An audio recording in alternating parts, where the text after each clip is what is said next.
जय हिंद, जय Bharat and welcome to study capital. आप सबका स्वागत है स्टडी कैपिटल में। मैं संस्कार शुक्ला आप सबके सामने लेके आया हूं MBA decode series. CUET PG में जितने भी एमबीए के बेस्ट विश्वविद्यालय हैं, मैं सभी के ऊपर वीडियो बनाने वाला हूं। लेकिन स्टार्ट वहां से करते हैं जहां से मैंने अपनी स्टार्ट की थी, बीएचयू से। ठीक है, बीएचयू एमबीए से बात करते हैं। और एक और बात ध्यान रखना, इस वीडियो में आपको पूरी जानकारी पता लगेगी। ठीक है, तो वीडियो को लास्ट तक देखना अगर तुम्हारे पास टाइम है, बहुत बिजी नहीं हो तो। इसके अलावा तुमको बीएचयू एमबीए के बारे में जितनी इन्फॉर्मेशन है, सीट कितनी है, एलिजिबिलिटी क्या है, फीस क्या है, फैसिलिटीज क्या है, अटेंडेंस क्या है, हॉस्टल क्या है, प्लेसमेंट लगता है नहीं लगता है, सारी चीजें मिल जाएंगी। पर हाँ, 5-10 मिनट अपने जीवन के इस वीडियो को देखने में लगा दीजिएगा। एक और चीज, लास्ट में आप सबके लिए छोटी सी मदद करने के लिए पीवाईक्यूज हैं, तो जो बच्चे लास्ट तक देखेंगे उनको पीवाईक्यूज भी मैं प्रोवाइड करा दूंगा। असली वाले, सैंपल पेपर नहीं है, असली वाले पीवाईक्यू हैं। ठीक है, तो बीएचयू से एमबीए क्या एलिजिबिलिटी है, सीट्स कितनी है, फीस कितनी है, हॉस्टल कितना है, अटेंडेंस क्या है, फैसिलिटी क्या है, वो सब तो बताऊंगा ही मैं। पहले ये जान लो कि बीएचयू से एमबीए होता कैसे है। और बीएचयू में एमबीए काफी डिफरेंट है। ठीक है, अलग है, सबसे ज्यादा अलग यहाँ का ही एमबीए, और बहुत बच्चे से डाउट खाते हैं। तो पहले समझ जाओ, बीएचयू में दो जगह एमबीए होता है। बीएचयू में दो जगह एमबीए होता है। ठीक है, एक एमबीए जो है यहाँ का मैनेजमेंट स्टडीज का है, मैनेजमेंट स्टडीज का, जिसको अपन कहते हैं बीएचयू का मैनेजमेंट स्टडीज का जो डिपार्टमेंट है। यहाँ वाला जो एमबीए होता है वो कैट के स्कोर पे लिया जाता है। मतलब आपके जो भी कैट में परसेंटाइल आए हैं, आप अप्लाई करो बीएचयू में, अगर आपके मेरिट में बेसिस पे नंबर आते हैं तो आपको इंटरव्यू के लिए बुलाया जाता है।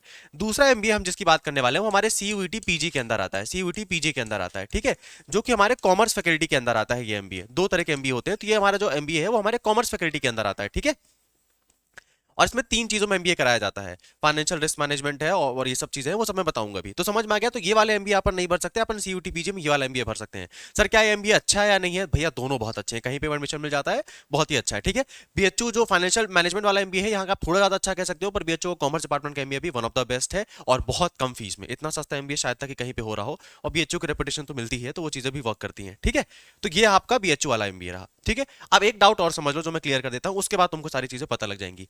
सीयूटी, अपन का जो सीयूटी पीजी है ना, उसमें जितनी भी यूनिवर्सिटीज एमबीए का कोर्स में एडमिशन लेती हैं, सब यूनिवर्सिटी एक कोड को यूज करती हैं, COPQ12। COPQ12 सिर्फ बीएचयू ही इकलौता ऐसा विश्वविद्यालय है जो COPQ11 को यूज कर रहा है। किसको यूज कर रहा है? COPQ11 को यूज कर रहा है।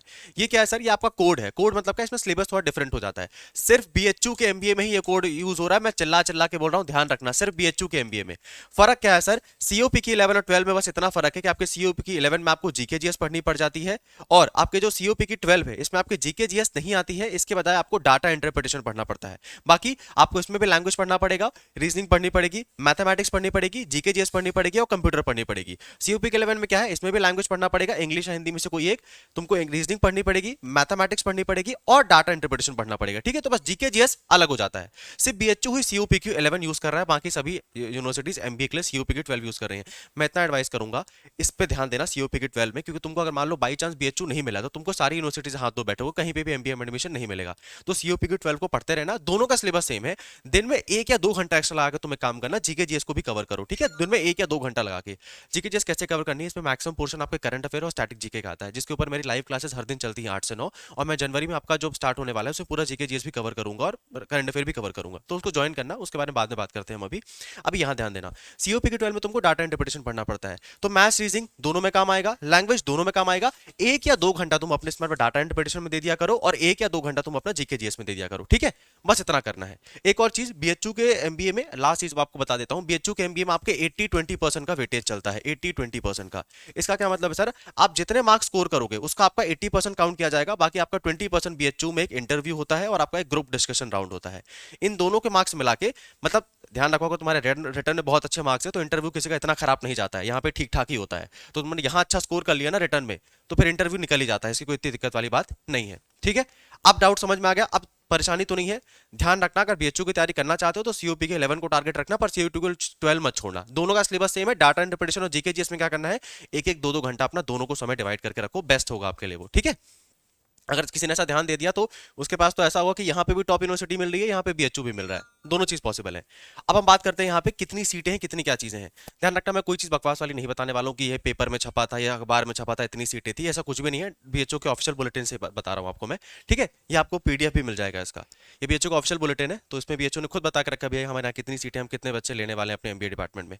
देख लो फैकल्टी ऑफ कॉमर्स आ चुका है। फैकल्टी ऑफ कॉमर्स में तुम ध्यान दो, यहाँ पे स्पेशल कोर्स है, कॉमर्स डिपार्टमेंट का स्पेशल कोर्स में आता है एमबीए। तो यहाँ पे 3 चीजों में एमबीए कराया जाता है, MBA in risk and insurance, MBA in foreign trade और MBA in financial management. Financial management सबसे ज्यादा फेमस है बीएचयू का। कितने बच्चों का एडमिशन लेते हैं? ये हर कोर्स में 40-40 बच्चे लेते हैं। फीस कितनी होगी साल भर की तुम्हारी? 50,000 फीस होगी पर एनम, 50,000 फीस होगी, बहुत कम है यार हिसाब से, ठीक है। और साथ में तुमको हॉस्टल हॉस्टल भी मिल जाता है। तो 50,000 50,000 50,000 फीस होती है, मतलब एक कोर्स की 50,000 फीस है। तो तुमको अगर एमबीए फाइनेंशियल मैनेजमेंट करना है तो तुमको 50,000 रुपए देने पड़ेंगे। 40 बच्चों का ही एडमिशन होता है। एडमिशन कैसे होता है? सीओपी के 11 का पेपर दे के आओगे, उसका 80% का एवरेज निकाला जाएगा, 20% तुम्हारे इंटरव्यू और ग्रुप डिस्कशन का राउंड होगा, दोनों को मिला दिया जाएगा। अगर मेरिट में आते हो तो यहाँ एडमिशन मिल जाएगा, ठीक है। 50,000 फीस है, 40 बच्चों का एडमिशन होता है। ये 3 तरह के एमबीए होते हैं। समझ में आ गया? कोड क्या था वो भी बता दिया। अब और आगे आ जाओ। एलिजिबिलिटी क्या है? एलिजिबिलिटी कुछ खास नहीं है, तुमको भी सामने दिखा देता हूं। अगर तुमने कहीं से भी ग्रेजुएशन करके रखा हुआ है, तुम्हारी कितनी भी एज है उससे कोई फर्क नहीं पड़ता। तुम्हारे ग्रेजुएशन में 30% मार्क्स आए हैं, 40% मार्क्स आए हैं, कोई दिक्कत नहीं है, बस तुम्हारा ग्रेजुएशन हो जाना चाहिए कहीं से, ठीक है। इतना ही एलिजिबिलिटी है, बाकी उसकी और एलिजिबिलिटी में कुछ भी यूज का नहीं है, ठीक है। एक बार दिखा देता हूँ तो तसल्ली के लिए देख लो। कहाँ गया? स्पेशल कोर्स ऑफ स्टडी, अच्छा वोकेशनल कोर्स है, हाँ यहीं पर ये रहा। ये देखो स्पेशल कोर्स ऑफ स्टडी में क्या है, एलिजिबिलिटी क्या है? Bachelor degree in any discipline, किसी भी डिग्री में बैचलर, अगर तुमने बीए किया है, बीएससी किया है, बीकॉम किया है, बीए एग्रीकल्चर किया, कुछ भी किया, BA agriculture sorry, BSc agriculture किया, कुछ भी किया है, बस आपको आपका वो होना चाहिए, ग्रेजुएशन होना चाहिए। ना तो कोई परसेंटेज मैटर करती है, ना ही तुम्हारे कोई एज मैटर करती है, बस यही एलिजिबिलिटी है। बाकी मैंने आपको बता दिया, ठीक है। अब सर क्या यहाँ पे हॉस्टल मिलता है वो भी देख लो, ठीक है, वो भी देख लो हॉस्टल मिलता है या नहीं मिलता है। हॉस्टल भी मिलता है यहाँ पर, है ना, हॉस्टल भी मिलता है। और यहाँ पे एक और चीज बता देता हूँ मैं, यहाँ पे जो जो कोर्सेज में आपके सीबीटी, सीबीटी क्या होता है? ग्रुप डिस्कशन और पर्सन इंटरव्यू, कौन कौन से कोर्सेज में होगा, तो जरा यहाँ पे तुम ध्यान से देखो, यहाँ पे लिखा हुआ है साफ साफ कि जो बीएचयू का एमबीए का फाइनेंशियल मैनेजमेंट है, फॉरेन ट्रेड है और रिस्क इंश्योरेंस है, इसमें आपका फैकल्टी ऑफ कॉमर्स में ये सभी ग्रुप डिस्कशन और इंटरव्यू होंगे। लेकिन मैंने कहा था 20% ही इसका वेटेज होता है, बाकी 80% तुम जितना अपने स्कोर करोगे पेपर में उसका मैटर होता है, ठीक है। तो पेपर में ज्यादा ध्यान देना, यहाँ पे इंटरव्यू में किसी को इतना बुरा मत करना इंटरव्यू में, बाकी निकालते किसी को नहीं है, इंटरव्यू सबका ठीक ठाक जाता है, ठीक है। एक आपको यहाँ पे लिखा हुआ कि फीस स्ट्रक्चर बॉयज हॉस्टल का, जो बॉयज है तो उनको यहाँ पे लिखा हुआ है गुरुटू हॉस्टल जो है कॉमर्स डिपार्टमेंट को अलॉट किया गया है। और फीस आपकी कितनी होती है? 4,850 रुपए, 6 महीने की फीस है ये, ठीक है। और गजब का खाना मिलता है, गजब की फैसिलिटी मिलती है, तो इतना सस्ता कहीं नहीं मिल सकता। हॉस्टल डिपार्टमेंट भी कॉमर्स डिपार्टमेंट को अलॉट किया गया है। सभी बच्चों को हॉस्टल नहीं मिलता, तुम जरा समझो, अगर मैनेजमेंट डिपार्टमेंट जैसे 40 बच्चे हैं तो 40 में से 20 से 25 बच्चों को हॉस्टल अलॉट हो जाता है, 15 बच्चों को नहीं मिलता है जो एकदम लास्ट में होते हैं। तो इतने अच्छे मार्क्स स्कोर कर लेना कि यहाँ आपको हॉस्टल अलॉट हो जाए, ठीक है। ये आपको मैंने हॉस्टल का भी बता दिया, फीस का भी बता दिया, एलिजिबिलिटी का भी बता दिया, और मैंने क्या बता दिया साथ में, वो भी बता दिया कि बीएचओ का एमबीए के लिए कौन सा कोड यूज करना पड़ता है, वो भी समझा दिया, ठीक है। अब यहाँ तक कोई डाउट नहीं होनी चाहिए। ये वाली पीडीएफ को तुम खुद पढ़ना चाहते हो तो इसको एक बार मैं दे दूंगा पीडीएफ, एक बार पढ़ लेना तो चीजें और क्लियर हो जाएंगी। अब दूसरी चीज जरा देख लो, ठीक है। अब आपको मैं ले जाता हूँ अपने सीयूटी की वेबसाइट में, सीयूटी पीजी की वेबसाइट में ले जाता हूँ मैं, ठीक है। सर्च करना आप लोग सीयूटी पीजी एनडीए, ठीक है, सीयूटी पीजी एनडीए, ये सीयूटी पीजी की वेबसाइट आ जाएगी, ठीक है। इसमें यूनिवर्सिटीज में जाना, यूनिवर्सिटीज में जाने के बाद आपको यहाँ पे सारी यूनिवर्सिटीज दिख जाएंगी, ठीक है, सारी यूनिवर्सिटी। और ऑफिशियल वेबसाइट मैंने पहले भी कहा था, कोई मनगढ़ंत बात नहीं बता रहा मैं, कोई फालतू वाली, ठीक है। यहाँ बीएचयू दिया हुआ है, बीएचयू में जितने एमबीए कोर्स आते हैं उसमें कौन कौन सा बीएचयू किस कोड का पेपर इस्तेमाल करेगा वो यहीं पे दिया हुआ है। तो यही मैं तुमको दिखा देता हूँ, ये बीएचयू का ही मैंने खोल के रखा हुआ है, ठीक है, क्योंकि बहुत बार पलटाना पड़ेगा इसलिए मैंने पहले से खोल के रखा हुआ है। बीएचयू के एमबीए में अगर आपको फाइनेंशियल मैनेजमेंट, फॉरेन ट्रेड और रिस्क इंश्योरेंस में लेना है तो आपको सीओपीक्यू 11 का पेपर देना पड़ेगा, ठीक है। क्योंकि सभी बच्चों को ये पता है कि एमबीए के लिए सीओपीक्यू 12 देना पड़ता है, तो सभी बच्चे एमबीए का सीओपीक्यू 12 यूज करते हैं, फिर बीएचयू का फॉर्म भरते हैं, बीएचयू टोटल रिजेक्ट कर देगा तुम्हारा फॉर्म। साफ साफ सीओपीक्यू 11 लिख के रखा हुआ है, और सिर्फ बीएचयू ही सीओपीक्यू 11 यूज कर रहा है एमबीए में, मैंने ये भी बात तुमको समझा दी है, ठीक है, विद प्रूफ दिखा भी दिया है। अपनी तसल्ली के लिए देखना चाहते हो तो वेबसाइट में चले जाना, वेबसाइट में जाके खुद ही देख लेना एक बार, तुमको समझ में आ जाएगा, ठीक है। ये देख लो जरा, ये बीएचयू की ही वेबसाइट है, ऑफिशियल वेबसाइट है। यहाँ होम में आना, ठीक है, होम में आने के बाद यूनिवर्सिटीज में जाना, यूनिवर्सिटी में जाने के बाद बीएचयू वाले यूनिवर्सिटी को चूज करना और यहाँ पे अपना कोर्स ढूंढ लेना, तुम्हारा कोड दिया हुआ, तुम्हारा कौन से कोड का पेपर आने वाला है, ठीक है। अब आ जाओ अपना सिलेबस देख लो, ये है आपका सीओपीक्यू 12 जो आपका एमबीए वाला सिलेबस है, ठीक है, जो सब यूनिवर्सिटी यूज कर रही है। अब जरा इसका सिलेबस देखो एक बार, ठीक है। तुम्हारा लैंग्वेज आता है इंग्लिश या हिंदी, दोनों में से एक लैंग्वेज देनी पड़ती है, या इंग्लिश दे देना या हिंदी दे देना, ठीक है। उसके बाद तुम्हारा आता है मैथ्स वाला पोर्शन, फिर तुम्हारा आता है रीजनिंग वाला पोर्शन, फिर तुम्हारा आता है डाटा इंटरप्रिटेशन। इसमें जीके जीएस नहीं आती है तुम्हारे सीओपीक्यू 12 वाले में, ठीक है, बस इतना ही फर्क है ना। और आपका जो पेपर पैटर्न क्या होता है, आपको 75 क्वेश्चन दिए जाएंगे और 1 घंटे का समय मिलेगा। सबसे ज्यादा इसमें चैलेंज वाली बात यही है कि तुम कितना अच्छा टाइम मैनेजमेंट कर सकते हो, मोस्ट इंपॉर्टेंट यही चीज है, ठीक है। तुमसे मैथ्स आती है बहुत अच्छी बात है, पर तुम 10 मिनट में क्वेश्चन बना पाते हो, तुम्हारा नहीं होने वाला। अब सेकंड आता है हमारा सीओपीक्यू 11। सीओपीक्यू 11 क्या है? जो कि बीएचयू यूज कर रहा है एमबीए के लिए, जो कि एमबीए के लिए बनाया नहीं गया लेकिन बीएचयू इसको यूज करता है, ठीक है। इसमें क्या है? सेम है, तुम्हारा इसमें भी लैंग्वेज आएगा, हिंदी इंग्लिश में कोई एक भर देना, ठीक है। फिर तुम्हारा इसमें जीके जीएस आ जाता है, जो मैंने कहा था, जीके जीएस साथ तुमको कंप्यूटर पढ़ना पड़ेगा, ये 2 चीज तुमको पढ़ना पड़ेगा, ठीक है। बाकी तुम्हारा पूरा सिलेबस सेम है, इसमें भी तुम्हारा मैथ्स आता है, इसमें भी तुम्हारा रीजनिंग आता है, और इसमें डाटा इंटरप्रिटेशन नहीं आता है, इसमें सिर्फ डाटा इंटरप्रिटेशन एक्स्ट्रा आ गया, बस इतना ही फर्क है। तो बेस्ट क्या है सर? डाटा एंड प्रोटेक्शन को भी पढ़ते रहो, साथ में 1-2 घंटा जीके जीएस को भी देते रहो, ठीक है। जनवरी में मैं अपना पूरा करंट अफेयर के बैचेस मतलब ऑनलाइन यूट्यूब क्लास में ही चलेगी, तो चैनल को सब्सक्राइब करके रखना, पूरा करंट अफेयर आपका मैं कवर कराऊंगा, ठीक है। एंड मोस्टली इंपॉर्टेंट जो क्वेश्चन आते हैं जीके जीएस में वो करंट अफेयर से ही आते हैं, ज्यादातर क्वेश्चन जो आते हैं करंट अफेयर से आते हैं, स्टैटिक जीके से आते हैं, कंप्यूटर से आते हैं, वो पार्ट हम कवर कर लेंगे। जीके जीएस की जो नॉर्मल क्लासेस चल रही हैं वो अभी भी चल रही हैं, तो अगर तुम अपने लाइफ से 1 घंटा निकाल सकते हो 8 से 9 तो हर दिन क्लास चलती है, जाके ज्वाइन किया करो, ठीक है। समझ में आ गया, सारी चीज समझ में आ गई बढ़िया से। अब सिलेबस का भी मैंने बता दिया है ना, और इन्फॉर्मेशन बता दी। लास्ट यहाँ पे जो आपका कोड था उसके ऊपर भी मैंने बता दिया है, ठीक है। हाँ, अब सबसे खास चीज, अगर आपको सिलेबस और पीवाईक्यू चाहिए तो मैं तुम्हारी मदद कर सकता हूँ इस चीज में, ठीक है। बस 9198451120 में मैसेज करना, ये मेरा व्हाट्सअप नंबर है। कॉलिंग नहीं लगता तो कॉल मत करना। और दूसरा ऑफिस का नंबर है 9336257345। ये दोनों में आपको एमबीए की पीवाईक्यू मिल जाएंगे, ठीक है। सीओपी के 11 के भी सेंड कर दूंगा, 12 को भी सेंड कर दूंगा, दोनों के सेंड कर दूंगा मैं, ठीक है। तो इन दोनों को नंबर पर मैसेज कर देना। ध्यान रखना ऑफिस वाले नंबर पर मैसेज कर देना और नीचे लिख देना संस्कार या जो भी लिख देना, तो समझ जाएंगे ऑफिस वाले कि आप मेरा वीडियो देख के आए तो आपको सेंड कर देंगे। और मेरे वाले पे भी मैसेज कर देना, दोनों में से कोई भी मैसेज देखेगा आपको तो आपको जल्दी ही पीवाईक्यू हम लोग सेंड कर देंगे, ठीक है। पीवाईक्यू और सैंपल पेपर में बहुत फर्क है, ठीक है। तो मैं पीवाईक्यू दिखा देता हूँ, पीवाईक्यू होते क्या है। ये जैसे मैंने कोड बनाया है एलएलबी सीओपी की 11, ठीक है। तो जैसे इसका पीवाईक्यू देखो, ये है पीवाईक्यू, ठीक है। ये देखो पीवाईक्यू ऐसा होता है, पीवाईक्यू है ना, मतलब जो ऑफिशियल एनटीए का पेपर होता है ना वैसा होता है। जैसे ये देखो क्वेश्चन टाइप लिखा होता है ऐसे करके प्रॉपर, है ना, और ऐसे, ठीक है। क्वेश्चन नंबर आपका इंग्लिश वाला जो पोर्शन था ना उससे क्वेश्चन आया है, ऐसा आपको पूरा ऑथेंटिक पीवाईक्यू आपको मैं सेंड कर दूंगा। ये 2024 वाला है, 2024 वाला है, ठीक है। तो ये आपका सीओपी के 11 का सेंड कर दिया, और ये रहा आपका नीचे ही सीओपी की 12 वाला है, ठीक है। यही नीचे ही सीओपी की 12 वाला है।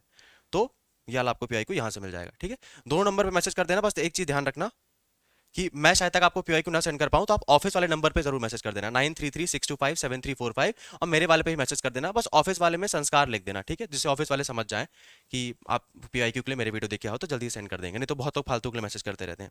यहाँ तक चीजें क्लियर है। लास्टली, अगर आपके पास टाइम बहुत कम है और आप हमारे साथ जुड़ के तैयारी करना चाहते हो तो बिल्कुल जुड़ सकते हो, क्योंकि बहुत सारे बच्चे हमारे साथ पहले से जुड़ के तैयारी कर रहे हैं। लास्ट ईयर भी सबसे ज्यादा सिलेक्शन एलएलबी एंड एमबीए में यहीं से दिया गया था, इस साल भी ये चीज कंटिन्यू होने वाली है, ठीक है। बेस्ट चीज तुमको मैं खास बताता हूँ, चाहे आप हमारा एमबीए वाला कोर्स लो, चाहे आप हमारा, क्योंकि एमबीए में सीओपी की 12 होता है और एलएलबी में सीओपी की क्या होता है 11 होता है।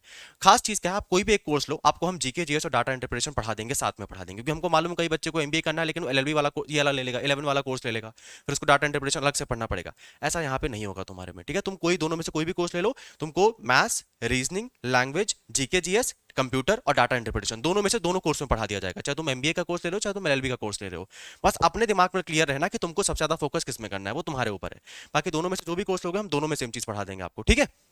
ऑफर प्राइस चल रहा है 399। ये ऑफर बहुत देर तक नहीं चलेगा, तो अगर जितनी जल्दी ज्वाइन करना चाहते हो ज्वाइन कर लो, क्योंकि कर्तव्य 2.0 बैच ऑलरेडी स्टार्टेड है, ठीक है। 1.0 ऑलरेडी सक्सेसफुल हो चुका है, जिसमें बच्चे ऑलरेडी तैयारी कर रहे हैं और तुम सबसे बहुत ज्यादा आगे जा चुके हैं, ठीक है। तो तुम अभी भी ये सोच रहे हो कि मैं क्या करूं, ज्वाइन करूं, तो या तो खुद से पढ़ाई करना शुरू कर दो, या तो जुड़ जाओ तैयारी करना शुरू कर दो, या तो फिर अगले साल मत देना, अगले साल नहीं हो पाएगा तुम्हारा, फिर थोड़ा और लेट ट्राई करना, ठीक है। अभी के लिए इस वीडियो में इतना ही। और लास्टली, ये जो आपकी एमबीए डिकोड सीरीज है, इसमें अभी और भी यूनिवर्सिटीज को मैं कवर करने वाला हूँ, जितनी भी अच्छी यूनिवर्सिटीज हैं। एक और चीज आपको मैं कहना चाहूंगा, मैंने एक वीडियो में कहा था कि दिल्ली यूनिवर्सिटीज में भी कुछ कोर्सेज में होता है। जरा इस बात को समझो, एक होते हैं प्रोफेशनल कोर्सेज, एक होते हैं एमबीए कोर्सेज। जैसे कुछ कुछ यूनिवर्सिटीज में क्या होता है, वहां पे होता है master in logistics and management. उस सेम कोर्स को तुम ये भी कर सकते हो MBA in logistics and management, तो जरूरी नहीं कि उस कोर्स में एमबीए ही होता हो। लॉजिस्टिक मैनेजमेंट वाला कोर्स को भी हम कभी प्रोफेशनल कोर्स में ही काउंट करते हैं, ठीक है। तो जितने भी अच्छे कोर्सेज है सीरीज में मैं कवर करने वाला हूँ, सिर्फ एमबीए के नहीं एलएलबी की भी अच्छे कोर्सेज को मैं कवर करने वाला हूँ, दोनों कॉलेजेस के।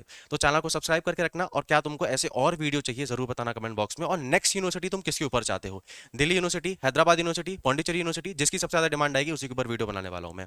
एक और चीज, क्या आप चाहते हो कि मैं ये जो पीवाईक्यू पेपर था उसको डिकोड करूं, कि सबसे ज्यादा सिलेबस और सबसे ज्यादा कंटेंट कौन सी चीज से आ रहा है, सबसे ज्यादा क्वेश्चन कहां से आ रहे हैं? अगर ये भी चाहते हो तो कमेंट में बताना, मैं आपको वीडियो बना दूंगा। तब तक के लिए अपना ध्यान रखो, मैं आपको नेक्स्ट वीडियो में मिलता हूं।